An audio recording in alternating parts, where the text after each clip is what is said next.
আমি বিটিচি নিৰ্বাচনৰ ৰাইজৰ মতামত জানিবলৈ 24 নং মছলপুৰ সমষ্টিৰ ৰাইজৰ মতামত আপোনালোকক জনাইছোঁ। আপোনাৰ নামটো দাদা? মোৰ নাম সাকেন স্বৰ্গীয়। এইবাৰ বিটিচি ইলেকশ্যনত আপুনি কোনটো দলৰ চৰকাৰ হোৱাটো বিচাৰিছে?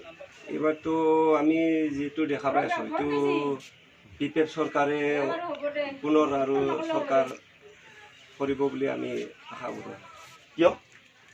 কিয় মানে ঠিকে আছে, আমি যিহেতু দেখা পাইছোঁ এতিয়াতো বৰ্তমান ৰাস্তা ঘাট দিছে ৰাইজৰ, আমিতো বৰ্তমান কোনো অসুবিধাই পোৱা নাই। আমি আগতে এগাঁঠো বোকাত খোজকাঢ়ি আছিলোঁ, এতিয়া বৰ্তমান আমি পিচ ৰাস্তাত খোজকাঢ়ি আছোঁ।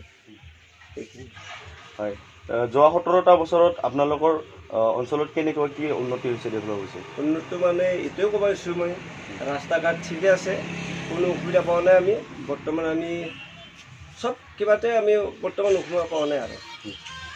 ঠিক আছে, আৰু আপুনি প্ৰমোদ বড়োৰ বিষয়ে কি ক'ব?